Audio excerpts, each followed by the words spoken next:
y estamos con un nuevo programa con un monseñor, vamos a presentarlo seguida, algunos ya lo conocen, Monseñor Isidro Puente, desde México, norte de Hispanoamérica. ¿Cómo anda, monseñor? Muy buenas tardes. Muy buenas tardes, padre Rossi. Gracias por recibirme. Voy a hacer una pequeña introducción para aquella gente que quizás que no lo conozca, así brevemente, porque el currículum es largo, como también su vida. Bueno, Monseñor don Isidro Puente Ochoa es el tercero de 11 hermanos, ni más ni menos, nacido en Colima, México, en el año 1947. Ingresó al seminario menor y luego, algunos años después de estudios ya en el seminario mayor, fue enviado a Roma, la ciudad eterna, para continuar con su formación en el Pontificio Colegio Urbano Propaganda Fide. Ahora vamos a hablar un poquito del tema este. Licenciado en Filosofía, doctor en Teología, biblista, ha hecho estudios en Israel, en Alemania, especialmente de lenguas semíticas. Ordenado sacerdote en 1971, ya después de la ordenación, en el año 1976, después de muchos años ya estudiando en Europa, regresó a su México natal. Y desde ese momento ha sido profesor en el seminario mayor, seminario menor, ha predicado tandas de ejercicios espirituales, de retiros espirituales, ha sido incluso también censor arquidiocesano en Tijuana, donde está justamente donde está hablando ahora, y Monterrey. Ha comenzado lo que ahora es el Tribunal Eclesiástico y la Comisión de Obispos de Alta y Baja California. Capellán diocesano de la Adoración Nocturna Mexicana, director diocesano de la Legión de María, juez eclesiástico y profesor, examinador del clero, secretario y miembro del Consejo Presbiteral. Ha sido durante un tiempo vicario general de su diócesis de Tijuana, vicario judicial, vicario para la vida religiosa, y por último es fundador de las religiosas ecuménicas de Guadalupe, sobre también lo que vamos a conversar enseguida. Así que bueno, monseñor, un gusto de vuelta y un currículum largo. Yo no quiero continuar, pero bueno, es así. La vida nuestra, si Dios lo permite, es larga, entonces uno, si hace cosas, después quedan escritas. Así que gracias por atenderme. Un gusto enorme, padre. Bueno, no, yo comienzo primero con una pregunta casi como una acotación, que es una admiración. Yo he hecho mi tesis doctoral en historia en los cristeros mexicanos. Y una de las lecturas que a mí me emocionó las veces que lo leí, fue este libro que tengo acá, que probablemente lo conozca, ¿no? Titulado así, Los cristeros del volcán de Colima.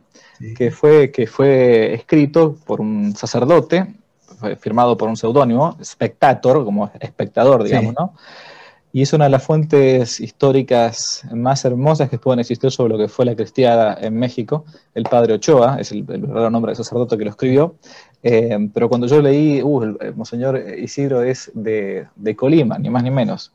Y Ochoa también, por las dos partes, padre y madre. Mire, entonces este hombre tiene sangre católica sí. en las venas, ¿no? Claro, no le tocó vivir exactamente la cristiada, quizás le haya tocado vivir algo de lo que fue el coletazo, digamos, de la cristiada o la familia, pero quería preguntarle primero por su vocación, o sea, muy brevemente, que me cuente usted, dio su cita a vocaciones de familias numerosas, y después de su vocación, ¿cómo fue su formación? Porque usted se formó en tiempos muy, muy, muy complejos, que fueron los tiempos donde en Roma había parece un aire de cambio, ni más ni menos que el llamado Concilio Vaticano II, que nosotros ya con el tiempo somos mucho más jóvenes, entonces conocemos poco. Quiero que me cuente un poco de su formación y de esos años en que usted se formó justamente en Roma, ¿cómo los vivió? Durante la persecución religiosa, una hermana de mi abuela materna se hizo religiosa de San Juan Bosco, de María Auxiliadora, con muchísimos sacrificios, ¿verdad? Después hubo pues revoluciones y mi abuela, hermana de ella, murió a causa de la persecución religiosa. La inculparon falsamente de ayudar a los cristeros de una manera directa y no era cierto. La llevaron unos momentos a la delegación del ejército y por ese disgusto, por eso murió ella, de 32 años de edad. Un hijo de ella, el más chico, fue criado por mi madre. Tenía 4 años cuando murió la abuela. Y mi madre lo formó. Y después él se hizo sacerdote franciscano. Y él, pues, veía a mi madre como su madre. Yo asistí a su primera misa cantada en la ciudad de Ensenada. La primera misa cantada que se hizo en esa ciudad. Y después hubo un banquete y yo vi por primera vez a mi mamá que lloró. y me dio mucho coraje. Yo tenía 6 años y entonces ahí voy yo a decir, mamá, ¿por qué estás llorando? Y me dice, lloro de alegría, hijo, por tu tío. Y yo le dije, mira, yo te voy a hacer llorar. Yo le dije acá adentro, yo te quiero hacer llorar de alegría. Ya la había hecho llorar mucho, pero no de alegría, Y entonces el día de mi ordenación sacerdotal, ella lloró, tanto que casi del teléfono salían las lágrimas, ¿verdad? Entonces me salí con esa voluntad. Pero fue el atractivo de 2 primos hermanos míos que entraron al seminario. Uno de ellos fue padrino mío de primera comunión. Luego, mi hermano mayor entró al seminario de los franciscanos, donde yo quería entrar. Pero pues él no perseveró y se regresó a los 6 meses. Y yo ya quería irme. Mi madre me dijo, no, con los franciscanos no. Mi tío era el rector ahí de ese seminario y le daba vergüenza a mi madre porque mi hermano mayor era travieso, todos éramos traviesos. Y entonces entré al seminario menor de los diocesanos, y crecí 4 años de cielo, diríamos, porque había disciplina, había orden, había caridad. Era un seminario clásico en tierras de misión. El último año se comenzó a echar a perder, pero entonces me mandaron a Roma a los 17. Asistí al Concilio Vaticano II, a la proclamación de todos sus documentos. Y 2 años estuvieron maravillosos en Roma. Pude todavía beber esa tradición viviente de miles de años en la formación clerical.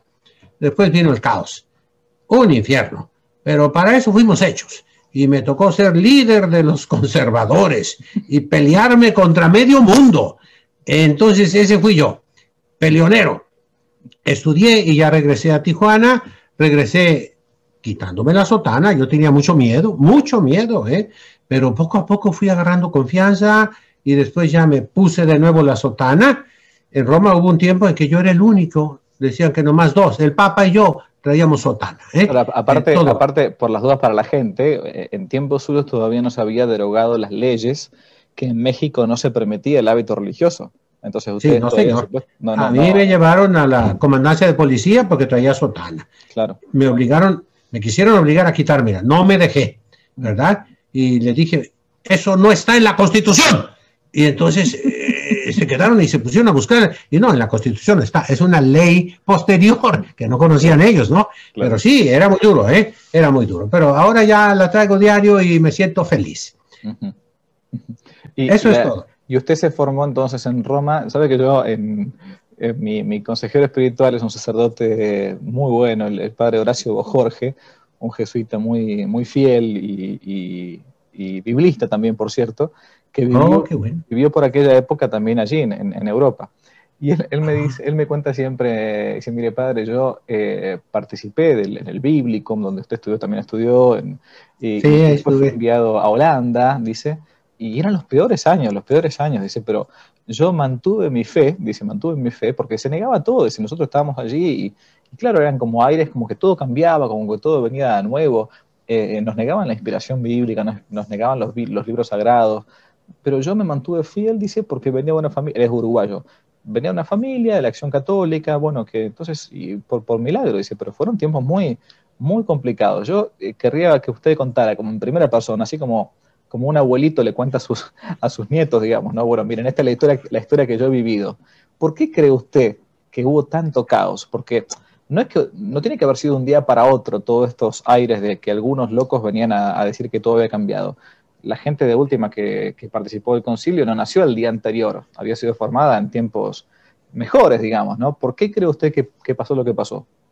Mire, padre, no fue sino la continuación del modernismo que había combatido tan duro el Papa Santo, el Papa San Pío X, que se mantuvo oculto bajo las cenizas, pero que siguió vivo, latente, debajo del pontificado de Benedicto XV, de Pío XI, de Pío XII. Y ya en tiempos de Pío XII comenzó a alzar, fue condenado, el obispo Castro Meyer habló mucho de eso, fue condenado por obispos en Austria, y salen ahí los nombres, por ejemplo, Karl Rahner, ¿verdad? Pero poco a poquito fueron haciendo su camino de infiltración, y es muy interesante lo que dice el libro Infiltration de Taylor Marshall, pero esa es una parte nada más. los que vivimos esos años sabemos cómo poquito a poquito esas ideas andaban por todas partes y no eran combatidas, no eran combatidas. Ya Pío XII tuvo pues algunos auxiliares que tal vez no cumplieron bien su deber. Y Juan XXIII, el punto más grande, diríamos, bonito de esa época, diríamos, de represión del modernismo, es la constitución, la encíclica Veterum Sapientia de Juan XXIII, en que claro, obliga a dar clases en latín para filosofía y teología, y que nos pone ese tesoro del latín, pero que inmediatamente cayó en el olvido. Y en el pontificado de Juan XXIII, pues ya se ve que salen a flote todas esas cabezas que estaban ocultas por tanto tiempo.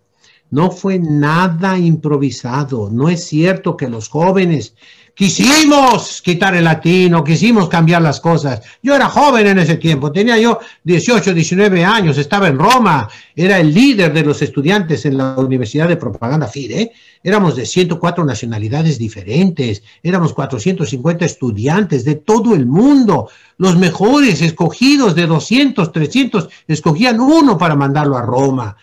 Con una vida espiritual hermosísima que teníamos, juvenil, deportista, y dicen que nosotros quisimos quitar el latín. No es cierto. El grito nuestro con el que peleábamos era: no vinimos a Italia, vinimos a Roma, que es otra cosa. Esto fue inducido por los grandes, no por los chicos, por los viejos. No fue algo espontáneo, ¿eh? Eso le digo por decir el inicio. Entiendo. Y la formación entonces, bueno, usted me hablaba de que estuvo en el Pontificio Instituto Propaganda Fidei. ¿Puede explicarle a la gente, porque esto es interesante, es justamente donde hay que hacer esto de propaganda de la fe? A alguno le puede sonar como un poco, entre comillas, anticuado, ¿no? ¿Qué es esto? Bueno, es justamente por eso. ¿Para qué sirve o para qué servía o para qué sirve este instituto, supuestamente? ¿Por qué se lo mandaba ahí a los seminaristas? Eran los cadetes del Papa. Eran aquellos que iban a hacer un juramento que hicimos, que íbamos a regresar a nuestro lugar de origen. Ninguno de nosotros, de esos 104 países, podíamos quedarnos en Europa o mucho menos irnos a Estados Unidos. Teníamos que regresar por juramento pontificio a nuestro lugar de origen, a nuestra diócesis, y nunca salir de allí, aunque hubiera persecución religiosa, con la prohibición estrictísima de no hacernos miembros de ninguna congregación religiosa. Somos el clero nativo, el clero indígena, para vivificar esos países, ¿no? Una frase de Pío XI a los de India, recuerdo mucho, el Papa misionero por excelencia, Pío XI, ¿verdad? Decía: Fili tui India, administri salutis tibi. Tus hijos India serán los ministros de la salvación para ti. O sea, el clero de cada país. Yo venía de un lugar que había estado como misión, la Baja California, en 1940, padre. Tenía un solo sacerdote y tenía que vivir en Estados Unidos a causa de la persecución. Y decía la primera misa en Ensenada, de ahí a 100 kilómetros de distancia, a las 10:30 más o menos, decía la segunda misa en Tijuana, y luego a otros 150 kilómetros de distancia, la tercera misa a la 1:30 de la tarde en Mexicali, y huía inmediatamente a Estados Unidos.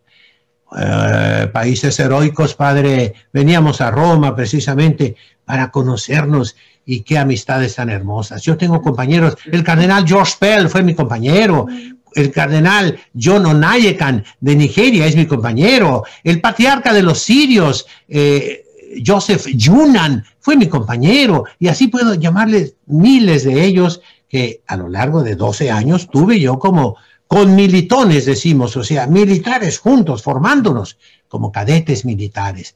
Todo eso se acabó. Se metió el liberalismo, se metió forzadamente. Nos quitaron la disciplina, forzadamente nos querían quitar la sotana, yo no me dejé, forzadamente nos quitaron todo lo que fuera seriedad, y eso, hijo, es malvado, eso es satánico. Ahora que estoy viejo, lo reconozco, ahí hubo la mano del demonio, destruir lo que iba a ser la esperanza del Concilio Ecuménico Vaticano II. Yo lo viví con los obispos que estaban presentes, y como le dije, vi cada vez que se proclamaba uno de los documentos, ¿en qué sentido se proclamaba? Eoden sensu e adenque sentencia, como dice San Vicente de Lerins, era en la mente tradicional de los obispos católicos normales, era el futuro de la iglesia, la esperanza de la iglesia, y fue tronchada. Yo recuerdo con qué viva emoción oíamos los documentos. Por ejemplo, el documento sobre la iglesia decía, la música gregoriana y polifónica, el instrumento, el órgano, que los fieles puedan responder en latín las respuestas de la misa rezada, que los fieles puedan cantar en latín toda la misa. Eso dijo el Vaticano II, y esa es la letra del Vaticano II, y ahí está escrito. En el Optatantos Ius para los seminaristas, ¿qué nos decía? Que debíamos aprender el hebreo, el griego, el arameo, el latín, que debíamos estudiar a Aristóteles, a Santo Tomás, a Platón, la filosofía perenne, que siempre se ha entendido eso, la filosofía cristiana, la filosofía escolástica abierta al mundo, claro que sí, pero firme, sólida, que en teología tenemos que conocer al revés y a derecho a Santo Tomás de Aquino. Ese fue el espíritu del Vaticano II, esa fue la letra del Vaticano II. Claro, tiene alguna que otra ambigüedad, como muchas cosas. A ver, pásame. Aquí tengo este volumen, padre, que son Conciliorum Ecumenicorum Decreta, son todos los concilios ecuménicos, todos, ¿eh? Y aquí vienen, en cada concilio hay muchas cosas que tal vez no son muy importantes el día de hoy. Por ejemplo, en el Concilio II de Lyon está la bula con que el Papa destruye la orden de los caballeros templarios. Esa, pues es algo localizado en un tiempo y en un lugar, no es de portada universal el día de hoy, pero está en un concilio vaticano, en un concilio ecuménico, perdón. Sí. Lo mismo el Vaticano II, tiene algunos puntos que pues no son muy agraciados, que tal vez fueron infiltrados. Nadie ignora todo ese movimiento de que el río Rin se metió en el río Tíber, ¿verdad? Para decirlo de un padre bernita que yo conocí, es su libro famoso, y cómo fue cambiado todo el esquema que tenía el Papa Juan XXIII. Y lo que dicen, yo no sé si es cierto, que el Papa decía al morir, Juan XXIII, suspendan el concilio, suspendan el concilio. El concilio se hizo.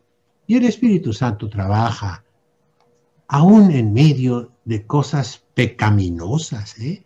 Por ejemplo, la Asiria, la Babilonia, fueron mandadas por Dios para castigar al pueblo escogido, al pueblo de Judá, al pueblo de Israel, y llevárselo a la cautividad. Dios permite esas cosas, y para eso fuimos criados. A mí me tocó un tiempo muy retador, muy desafiante, de pelea continua. Yo tuve que pelear todo el tiempo de mi teología, y 5 años después de sacerdote, contra viento y marea, para poder estudiar la doctrina sana. Fui compañero del cardenal Roberto Sara, estudiando con el padre Dahoud el Ugarítico. Estudié en la Universidad Civil, en medio de barricadas comunistas, de incendios. Yo pasaba con mi sotana, y me hacían, vaya, me dejaban pasar. Yo iba a estudiar fenicio, ahí era el único lugar que podía estudiar fenicio en todo Roma, y aproveché lo más que pude. Mire, conocí el circo romano, como se llama, el Coliseo, sí. Después de haber estado 3 años en Roma, nunca lo había visto antes, y no tenía interés. Lo conocía por libros, por la literatura, por los clásicos, pero yo no fui a pasearme, fui a estudiar, a estudiar, a estudiar. Y naturalmente, esa fue mi vida de seminario en los años turbulentos. Todo eso es mentira, padre, de que los jóvenes queríamos cambiar la iglesia, no es cierto. Fue algo de los viejos, fue algo preparado por años, ¿eh?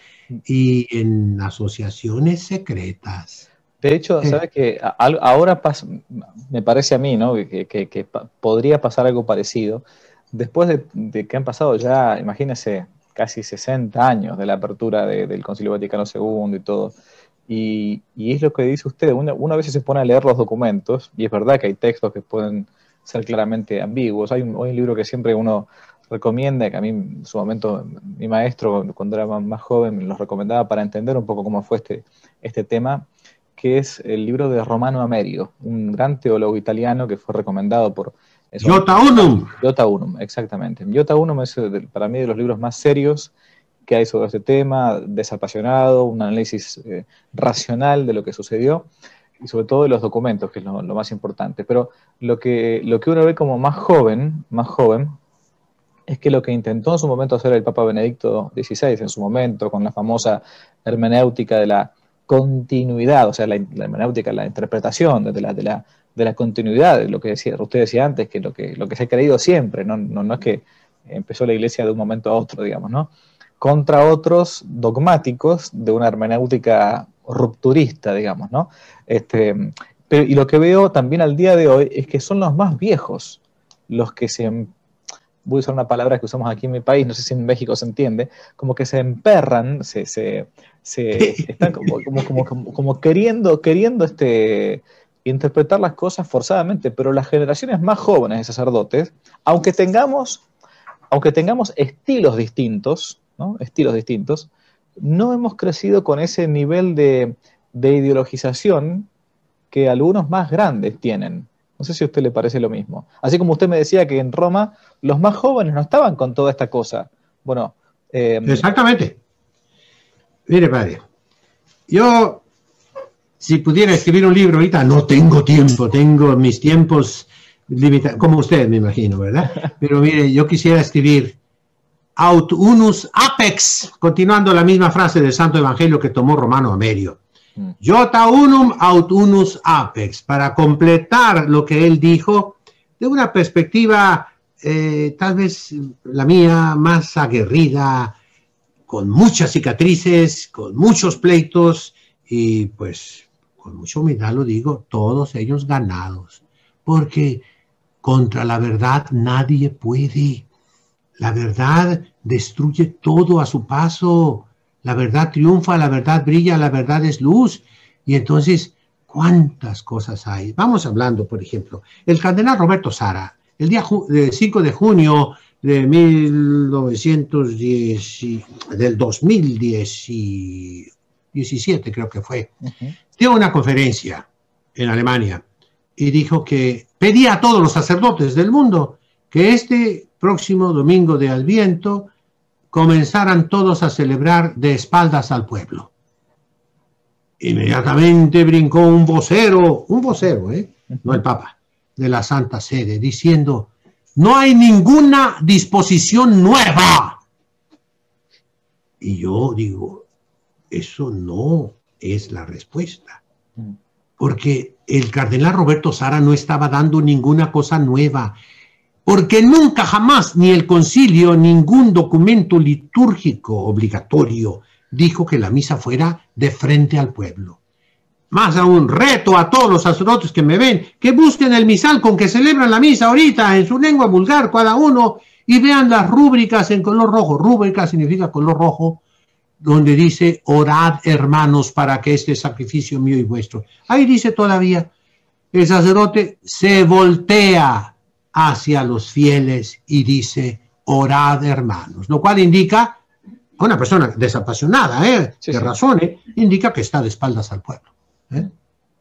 Esos son verdades a mitad, son ocultamientos a propósito, son engaños, llamamos ambigüedades, equívocos, de los cuales está llena la vida de la iglesia. Hoy es el tiempo de las ambigüedades.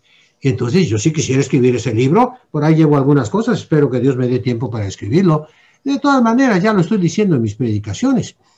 Mucho cuidado, hay que leer las cosas a fondo, hay que ir a buscar la verdad. Y por eso usted es un periodista, me da gusto, pero me da gusto que es un periodista investigativo, Yo admiro mucho a esos investigadores que son periodistas.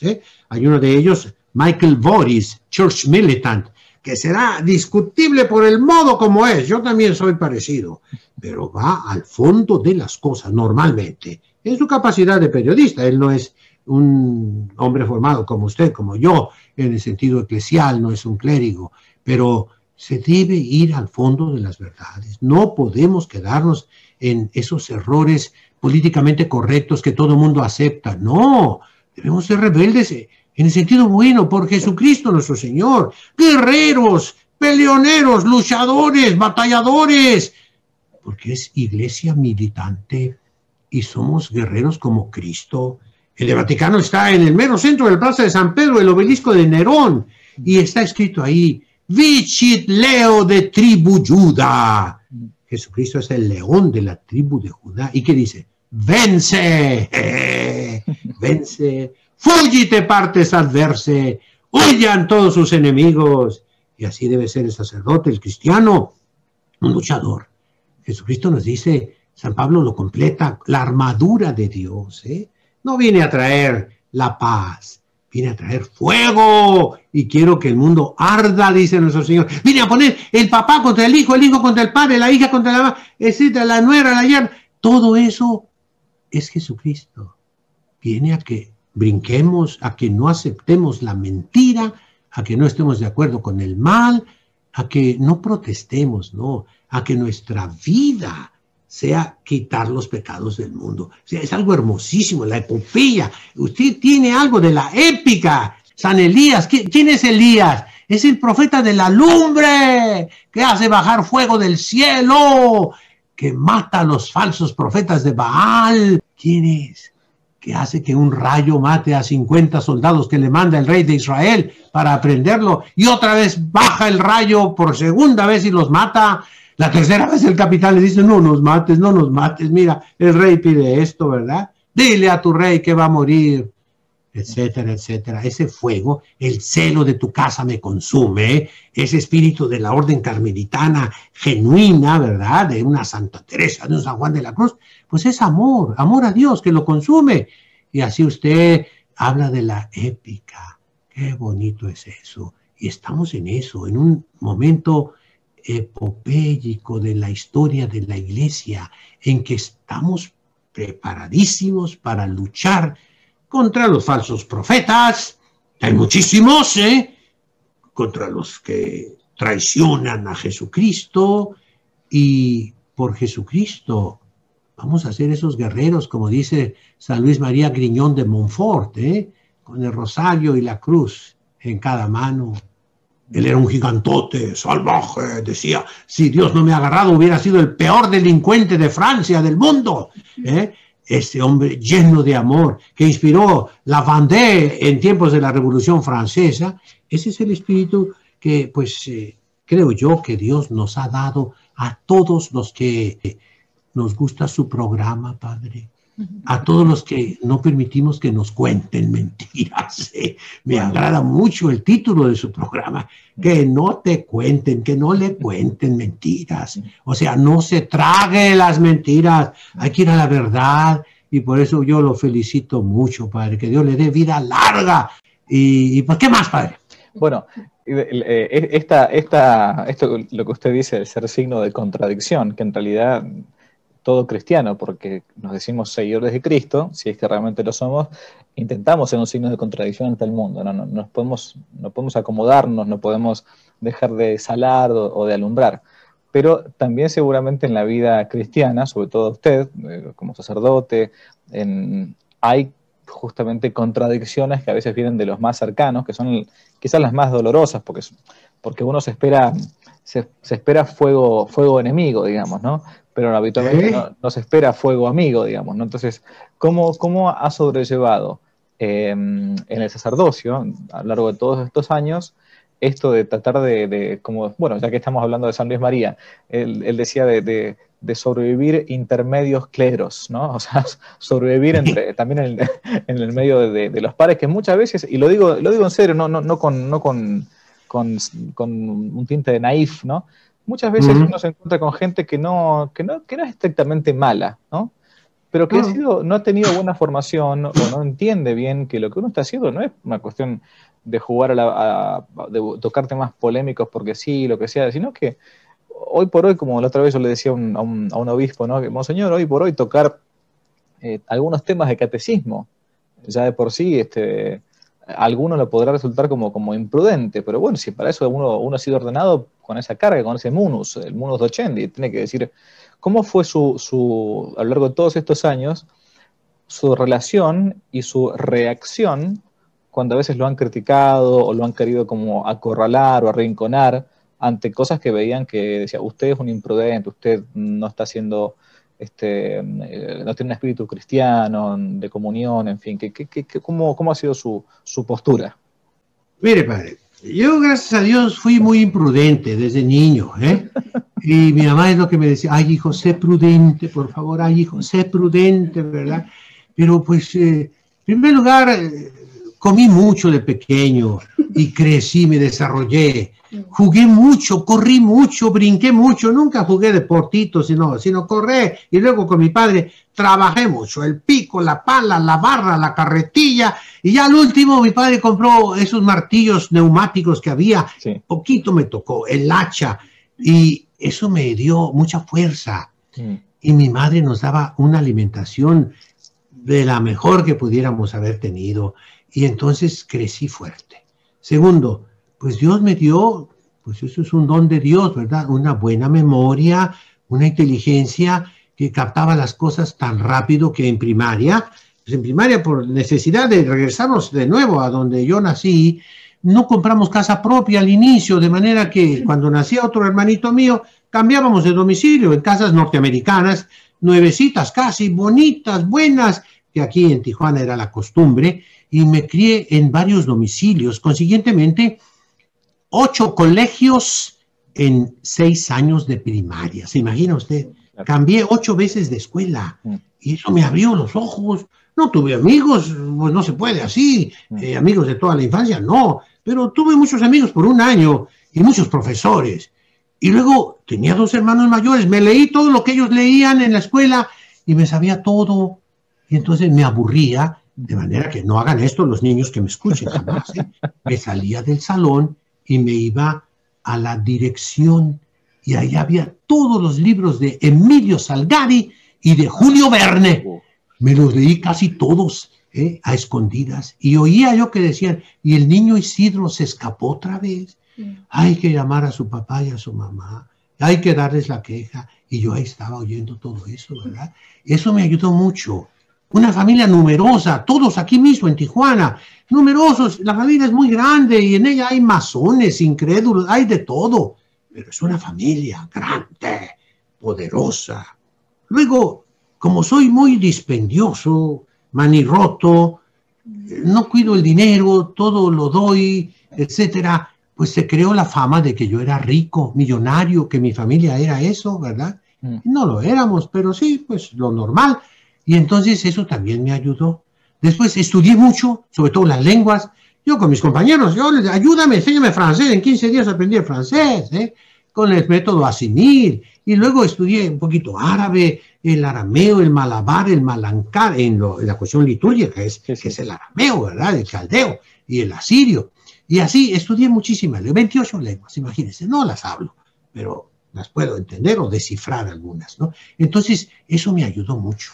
Los estudios también, las licenciaturas, los doctorados, después hice otras carreras, y eso te da una seguridad muy grande. ¿Para qué? Para entender lo que te están atacando.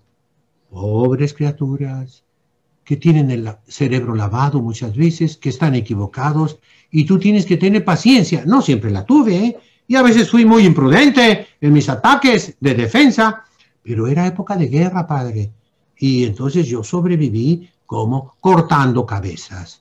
¿Cómo sobreviví? Dando golpes. ¿Cómo sobreviví? Como un guerrero. ¿Cómo sobreviví? Pues en la lucha. Y que me hicieron a un lado eso a mí no me importa, padre. Yo estoy feliz con que tenga libros. Y tengo pues, muchísimos libros, gracias a Dios. Toda mi vida a eso me he dedicado, a conseguir libros. Fuentes sobre todo, ¿verdad? En la lengua original. Y es como quiero formar a mis religiosas. Quise formar a los seminaristas. 12 años me permitieron alguna que otra clase, pero nunca tener ninguna potestad en la formación de los futuros sacerdotes. Y me duele muchísimo ver el caos actual. Entonces, padre, pues se sobrevive cada uno como puede. Soy diocesano, padre, no tengo un superior religioso que me esté encima de mí. El diocesano tiene más libertad que ustedes, los religiosos, ¿eh? Yo no tengo voto de pobreza, no, yo no tengo voto de obediencia. Tengo el derecho canónico y la promesa de obedecer a mi obispo y a sus sucesores, pero según el derecho canónico. Y con esa libertad, pues puede hacer uno mucho. Sí, al inicio me quisieron dar duro. pero no contaban con mi astucia, decía el Chapulín Colorado, ¿verdad? Es decir, por ejemplo, tenía yo la adoración nocturna en la catedral, misa de 4 de la mañana, después una misa en Tijuana a las 7, después otra en Rosarito a las 9 de la mañana, y luego a las 12 misa en la Sierra de la Rumorosa, a 1 hora de distancia, y después a las 6 de la tarde misa al sur de Ensenada, Maneadero, San Quintín, Santo Tomás, hasta llegar a San Vicente, Baja California. 2 horas y media o 3 de camino, pero todo lo pude hacer con la ayuda de Dios y una camioneta Chevrolet Apache de cambios abajo, 6 cilindros, vieja, pero buena, arreglada por mi padre, y corría yo por las carreteras en ese entonces, 1976. Me potrearon, me exigieron mucho, tal vez injustamente, yo no lo sé, pero yo pude, gracias a Dios, y después ya todo fue fácil, padre, todo fue fácil. Eso es lo importante, hay que saber luchar, pero nunca cedí. Ustedes dicen se emperran allá en Argentina, acá nos amachamos. El macho es un mulo, que cuando dice no voy a caminar, no camina, aunque le ponga lumbre, no camina. Y así yo dije, no, de esto no me cambia, ¿no? O sea, de la doctrina de la Santa Madre Iglesia, del credo, mandamientos, oraciones y sacramentos. Entendido como siempre se entendió y probado. Mire, padre, ahorita hay 2 ataques en la Iglesia. Un ataque es, Dios quiere que haya muchas religiones. O sea, todas las religiones son buenas. Somos hermanos todos, tutti contenti. Y eso truena la misión de la Iglesia ad gentes. Usted lo mencionó hace un momento. ¿Para qué me hago misionero si todos se pueden salvar en su propia religión? La otra es el ecumenismo, mal entendido. Mis religiosas se llaman ecuménicas, pero en el sentido del concilio, en el sentido de universales, ecuménicas, ¿no? El ecumenismo ahora es sincretismo. Es una revoltura de todas las confesiones cristianas, o peor tantito, de las religiones no cristianas.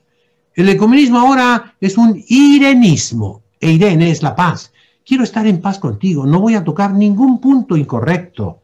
Todo lo disfrazamos, lo estiramos de tal manera que la justificación de Lutero, de los protestantes, sea lo mismo que la justificación del Concilio de Trento. Y pues hay que estirar mucho las cosas, padre. Yo no me pronuncio porque hay un documento y lo acaban de retraducir al italiano en estos días, ¿no? Pero el Concilio de Trento condenó la doctrina de la justificación de Lutero. Por más que bailemos y brinquemos y echemos maromas, ese es un concilio dogmático, no como el Vaticano II, que no es dogmático, no tiene ninguna excomunión para el que no crea lo que dice. Entonces no nos obliga lo que dice en ese sentido, de doctrina, de dogma, de moral. Entonces, ¿cuál era el ecumenismo antiguamente? La apologética, padre. ¿Qué es la apologética? Dar razón de nuestra fe, como dice San Pedro, demostrar a todos que lo que creemos no es contradictorio, y punto por punto es lo que hacía que se convirtieran, y eran miles. Donde llevaban estadísticas es en Estados Unidos. Cada año eran miles y miles de convertidos a la Iglesia Católica. Fulton Sheen, ese gran predicador del que he tomado mucho yo, él también se vestía así, era monseñor, él era obispo, ¿verdad? Fulton Sheen, por un poquito más, si el cardenal Spellman no le mete zancadillas, hubiera convertido a Estados Unidos al catolicismo. Por eso yo alabo su apostolado, padre, siga contra viento y marea, Entonces estoy contentísimo de poder externarles algo de mis inquietudes. Bueno, usted habló recién del ecumenismo. Yo hago una pequeña aclaración para aquellos que nos están mirando y que a veces, porque la palabra ecumenismo, como muchas, ha sido, digamos, prostituida, para no decir otra cosa. Estrictamente hablando, en la Iglesia, ecumenismo viene del alcomen, lo que tenemos en común con aquellos que son cristianos, o sea, aquellos que creen en Cristo, aunque sean heréticos, ¿no? Pongámosle un luterano, un testigo de Jehová, lo que fuera. O sea, tenemos en común algunas cosas. Por eso se habla de ecumenismo con los cristianos. Lo otro se llama diálogo, si queremos, interreligioso, que es lo que pudo haber hecho, por ejemplo, San Pablo en el Areópago de Atenas, ¿no? con los griegos, que eran, en fin, no eran cristianos. Pero hoy por hoy se habla o se dice ecumenismo a cualquier cosa. O sea, uno habla con un adorador del demonio y capaz que dicen que está haciendo ecumenismo. No. Pero digo para definir bien los términos. Muy bien. Sí, y usted fundó, recién decía, unas religiosas. Yo honestamente le digo, cuando escuché que le habían puesto como nombre ecuménicas, dije, acá se me pusieron los pelos de punta, digamos, ¿a qué se refiere con esto, no?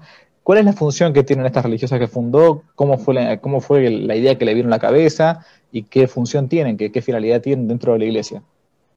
Mire, padre, hay muchas cosas. Primero, el título Religiosas Ecuménicas de Guadalupe fue el que escogió la Santa Sede. De varios títulos que yo les puse misioneras ecuménicas, y ese ya estaba ocupado por otras, conocí la fundadora, y les puse hijas de Abraham, misioneras de la unidad, muchos otros títulos, y qué bueno que escogieron eso en la Santa Sede. Pero me dijo un cardenal, cuyo nombre no puedo decir, mira, Isidro, no seas tonto. Si tú les pones, no sé, hijas de la pasión de Cristo, no te las van a aprobar. En Roma está el ambiente terrible. Y les puse ecuménicas. Rapidito las aprobaron, ¿me entiendes? Y me dieron el permiso por escrito. 1984. Imagínese, padre, época de turbulencia. Y ese permiso es lo que últimamente el Papa acaba de decir hace 2 semanas, que para un obispo fundar un Instituto de Vida Consagrada, acaba de cambiar el derecho canónico el Papa Francisco, debe de tener la licencia por escrito de Roma. Yo la tuve por escrito, un documento de Roma, puede fundarlas, ¿no? Y el obispo dio un decreto diocesano, de derecho diocesano, porque el obispo tiene un derecho que no es parroquial, ni es pontificio, es diocesano, y dio ese decreto, ¿no? Bueno, ecumene, permítame puntualizar un poquito más. Viene oikos en griego, oikumene. Mene es el men, es un concretizador en todas las lenguas, la M, por ejemplo, Roma. Ro es correr, el río que corre, ma es el lugar concreto donde el río corre, que está en la isla Tiberina, y eso se llama Roma. Lo mismo en las lenguas semíticas. La M es para hacer el participio de casi todas las conjugaciones. En el Paal, Piel, Jifil, Jofal, Jitpael, usted va a ver la M que concretiza. Entonces, oikos es la casa común. Usted lo dijo muy bien. Oikumene indica el mundo habitado. Es lo contrario de eremos. El desierto. Desierto no es el lugar de puras arenas donde no crece nada. Es el lugar donde no hay gente. Y así se consideraba el mundo antiguo, oikumene, que es el mundo nuestro. Y significa universal. De manera que hoy el patriarca de Constantinopla se llama patriarca ecuménico y el pontífice romano es el patriarca católico. Pero también en algunas iglesias nacionales, o sea, de ritos orientales, el patriarca se llama católicos. Significa universal, que abarca a todos, ¿no? Entonces, no significa que aquí nosotros aceptamos luteranas, no sé, de cualquier de las 40.000 denominaciones disque cristianas que existen. No, aquí es para puras católicas. Por eso tiene de Guadalupe. Al ver Guadalupe, inmediatamente, esa es de la Santísima Virgen. Las quise fundar, padre, por esto, mire. Por un lado, el fenómeno de la feminización de todos los varones colonizó poco a poco los seminarios y las congregaciones religiosas y los cleros diocesanos en todo el mundo. Hizo del sacerdote una persona débil, timorata y, por otro lado, ignorante. Al quitar el latín, de hecho, contra todas las prescripciones, tanto del derecho canónico como del concilio, se dejó sin potencia, sin vigor a los sacerdotes en todo el mundo. Los desconectó de la tradición. Hubo un abismo generacional. Y entonces a mí me expulsaron del seminario en el sentido de que no estuve de acuerdo con la disciplina, y el señor arzobispo, obispo en aquel tiempo, pues prefirió al que él había traído consigo y lo puso rector de seminario, y era o él o yo, y tuve que salir.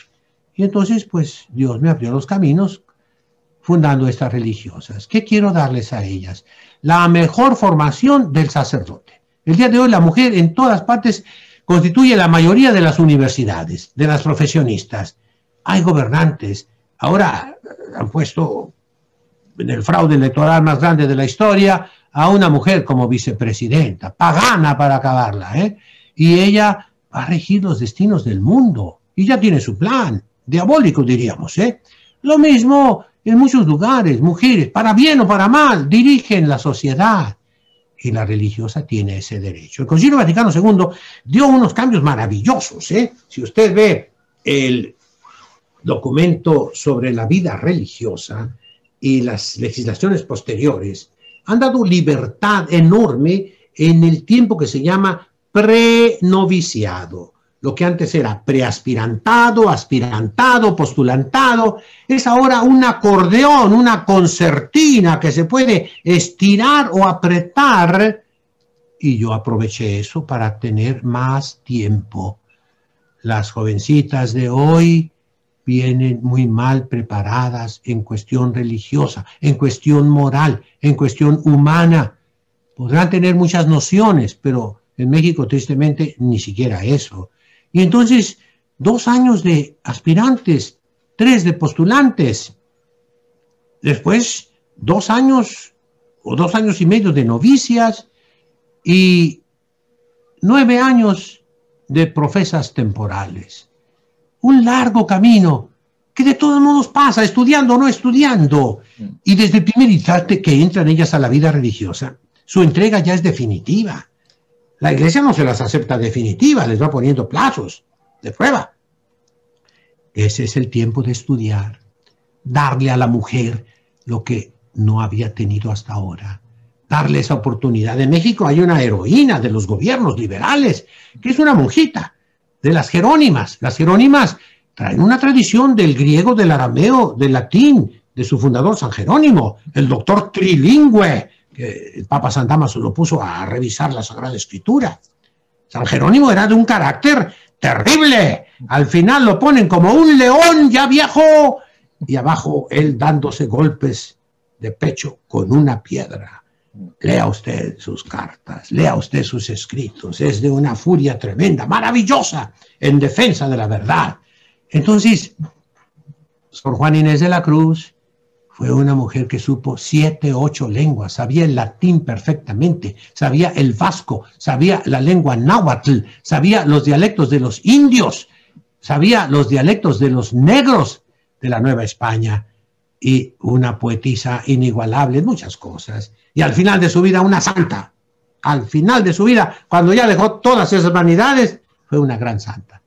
Pues así quiero estas religiosas, o al menos ofrecerles a cada una de las muchachas que me está escuchando, vente conmigo, a que tengas la oportunidad de estudiar lo que en ningún otro lugar vas a poder estudiar. ¡Gratis! Sí, no puedes estudiar, pero vas a pagar millones de dólares, ¿eh? Aquí, en una disciplina muy hermosa, pero también un poquito militar, de disciplina seria, con una alegría maravillosa, con la adoración perpetua, en un modo de clausura los años de formación, para después ser misionera y poder hacer mucho bien. Entonces, ese es el propósito, Padre, con todas las licencias de la Iglesia, de acuerdo con nuestros señores arzobispos, con nuestros vicarios de religiosas, y no le hacemos daño a nadie. Les caemos mal a todos, eso sí, porque traen hábito largo, porque cantan en latín, porque cantan en polifonía, porque son conservadoras. ¿De qué? Del tesoro de la fe. Ellas tienen que saber el concilio de Nicea, el concilio de Éfeso, ya se saben la cancioncita de todos los concilios ecuménicos, porque no es únicamente el ecuménico Vaticano II, ellas son ecuménicas de todos, ¿eh? Nico, Eka, Coco, Nico, la, Lulu, Vico, Flolatri, Vava. Son el nombre de todos los concilios ecuménicos. Nicea, Constantinopla, Éfeso, Constantinopla, Calcedonia, Laterano, Laterano, Laterano, Laterano, Lugdunense, Lugdunense, de Viena, Florencia, el otro es,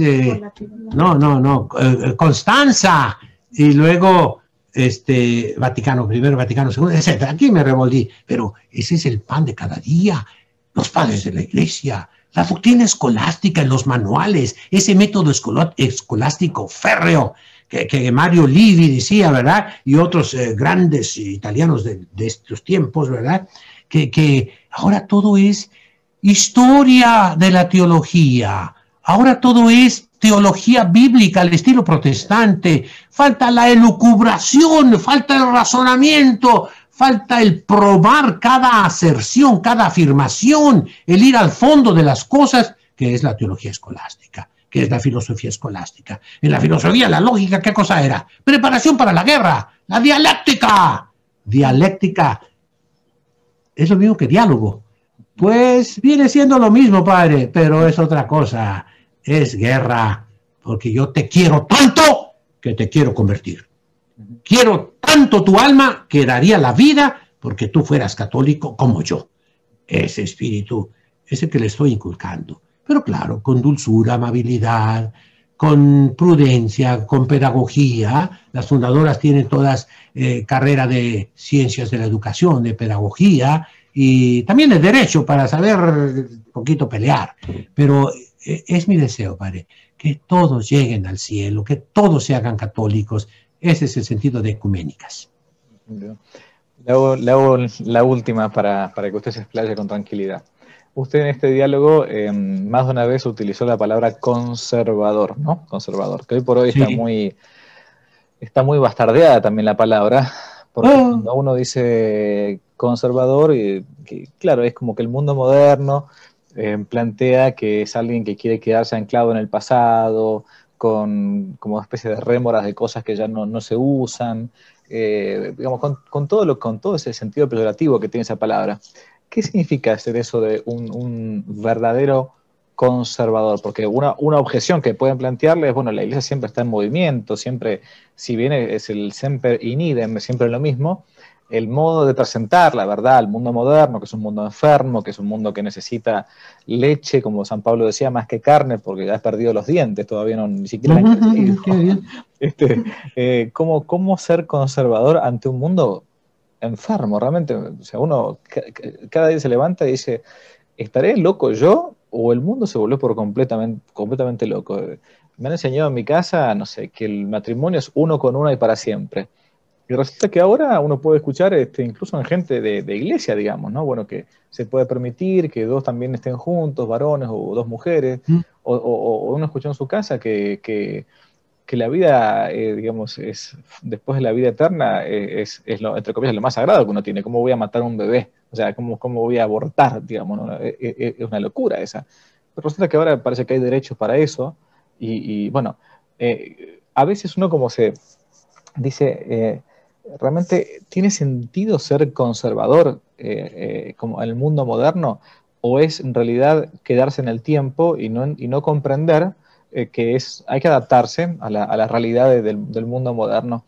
¿Cómo le puedo explicar a una persona cuál es el verdadero sentido de un sacerdote o un fiel, un laico, que diga soy conservador, que en realidad tiene que decir en el fondo soy católico, punto? Porque... Muy bien dicho, sí. Me parece muy bien dicha su respuesta. Católico. Eso somos, católicos normales, que conservan la tradición. Tradición de trans, significa al otro lado, dare. Mi papá me pasó a mí lo que él recibió de su papá, de mi abuelo, del bisabuelo, del tatarabuelo. Esa es la tradición. Y yo la conservo para dárselas un poquito aumentada, enriquecida, embellecida a mis alumnas, a los que han de seguir después, a mis fieles, ¿verdad? Yo tengo que darles eso. En ese sentido es conservador, padre. Y usted y yo lo entendemos, pero tiene muchísima razón, la gente no lo entiende. Y entonces pudiéramos utilizar otras palabras, no sé, tradicional, católico, normal, etcétera. Pero no hay que tener miedo de usar esa palabra. Se conserva, padre, lo que vale la pena. Por ejemplo, una familia tiene una hija bella, hermosa, limpia, ¿verdad? Y la quiere proteger, la quiere guardar.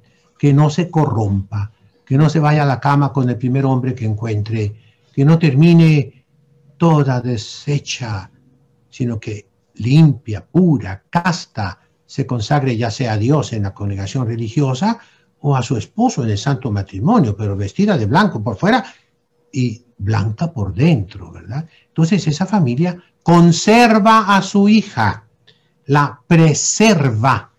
El verbo servar en latín, servo, serva, servare, servavi, servatum, equivale en hebreo a llamar. Llamar, en español existe mazmorra, fíjese, la M concretiza, zamar es cuidar, donde se guarda a un prisionero. Y el Salmo 118 que rezamos los domingos en las horas menores, los que rezan todavía el breviario, ¿verdad? Habla cientos de veces de guardar, guardar. Entonces, ¿qué son estas monjitas? Son guardadoras de un depósito divino que es la doctrina de Jesucristo, la vida de Jesucristo en la Iglesia Católica. En ese sentido son conservadoras. ¿Cómo pudiera yo decirles en un lenguaje moderno? Me pone muy difícil eso y nunca había pensado realmente, padre, porque lo vivimos, pero ya formulándolo, pudiéramos decir así, que es la verdad. Son religiosas que combaten por la verdad, que no aceptan nada que no sea verdad, que quieren la verdad última, que quieren no las causas aparentes, sino las causas profundas de las cosas, las causas supremas de las cosas. Es la definición de la filosofía, conocimiento por causas últimas. La definición de la teología, conocimiento por las causas supremas, que no se contentan con las respuestas fáciles y superficiales políticamente correctas. En ese sentido son conservadoras, que quieren entender a fondo lo que permite el entendimiento humano, todo, por ejemplo, los misterios, el de la Trinidad, pues somos imagen de Dios. Nuestro entendimiento, nuestra memoria, nuestra voluntad, son tres facultades distintas. El entendimiento no es la memoria, la voluntad no es el entendimiento, pero mi voluntad soy yo, mi entendimiento soy yo, mi memoria soy yo, y no somos tres yos, no somos tres sujetos. Pues análogamente, así el Padre es Dios, el Hijo es Dios, el Espíritu Santo es Dios, y no son tres dioses, sino un solo Dios verdadero en tres divinas personas. Eso es lo más que la mente humana se puede acercar a la Santísima Trinidad. En la Santísima Eucaristía, ese misterio de amor inmenso en que dices, esto es mi cuerpo, esta es mi sangre, y es esto, tutto extinto, soma mu, y la Iglesia lo ha puesto en latín, hoc, en neutro, no en masculino, no es este es mi cuerpo, no, esto que tengo en la mano, este pan es mi cuerpo, ¿no? Esas palabras son un misterio, pudiéramos decir, el segundo misterio tremendo para nosotros. Hay una imagen muy sencilla, ¿no? En las bodas de Caná, Cristo cambia el agua en vino. ¿Qué dice? Dicen los santos padres, nada más aceleró un proceso que vemos todos los días en la vid, en la parra. Ahí la planta de uva toma el agua de la lluvia, la transforma en uva y esa uva se hace vino. Ahí está un milagro, dice. Pero asueta vilescunt. Las cosas acostumbradas ya no les tenemos tanto admiración. Pero ahí está un milagro. Es una analogía de la Eucaristía. La encarnación, ese misterio de que Dios se hace hombre, verdadero Dios, pero una sola persona. Bueno, en nosotros mismos tenemos el alma y el cuerpo. Son dos cosas distintas. Lo vemos el día de la muerte. Quedó el cuerpo que se corrompe, se rompe, se deshace. Y el alma, sabemos que es inmortal y lo creemos todos. Y se puede probar filosóficamente, y lo creían los paganos también. Pero el cuerpo solo no es la persona. El alma sola, pues, no es la persona completa del hombre. De los ángeles, sí. Entonces, es una analogía al misterio. Entonces, el estudio de estas religiosas es llegar inquisitivamente. Miren, la palabra inquisición es 100% católica. Significa investigar a fondo. Y eso son ellas, son detectives de la ciencia sagrada. Y por eso su vida de recogimiento, de estudio calladito, de recurso a las verdaderas fuentes, El día de hoy se dice, pueden ir a las fuentes. No, las fuentes están en otras lenguas. Y hay que aprender las lenguas para poder ir a las fuentes. Y tristemente decía un padre muy mal hablado, muy mal hablado, que me decía a mí, oye Isidro, era español, pero hoy han castrado a todos los curas, el que no sabe latín está castrado. Híjole, decía yo no me atrevo a decir esas palabras, pero pues ya que las dije, pues tiene razón. No pueden ser fecundos, porque no pueden conectarse a la tradición. El día de hoy en Internet es fácil aprender el latín. Métete diario, media hora, y verás que en 20 días ya sabes leer latín poco a poco. Cómprate un buen diccionario. Hay diccionarios en el Internet. Es cuestión de querer unirnos a la tradición. En ese sentido son tradicionales, padre. Y pues no hay otra manera de poderlo describir, sino que vengan y vean. Vean la sonrisa de esas monjitas. Vean cómo estudian, vean cómo juegan, vean cómo trabajan, vean cómo hacen oración, vean cómo enseñan el catecismo. Es lo que dijo Jesucristo. Maestro, ¿dónde vives? Y dice Madre Teresa, come and see. Vengan y vean. Viendo se van a enamorar. Invito pues a todas las muchachas que algún día me oigan en este programa, anímense, escríbanme, escriban a estas religiosas y anímense a entrar. Muy bien. Es todo, padre. Monseñor Isidro, muchísimas gracias. Le pido para terminar su bendición, de ser posible. Que Dios mande sus santos ángeles del cielo, los custodie a todos los que oigan y vean este programa, a ustedes y a sus familias, los bendiga, los favorezca, los ayude, los libre de todo mal y los haga prosperar, en nombre del Padre, del Hijo, del Espíritu Santo. Amén. Un placer, Padre Javier. Un placer muy grande, Monseñor Isidro. Un fuerte abrazo. Bendiciones mutuas. Gracias. Adiós. Si le gustó el video, no olvide darle me gusta, suscribirse, activar la campanita y comentar. Para nuevos temas pueden dejarlo aquí abajo como sugerencia en los comentarios. Y también pueden seguirnos en nuestro sitio web donde tocamos temas de actualidad, de apologética y de formación. Dios los bendiga, que no te la cuenten.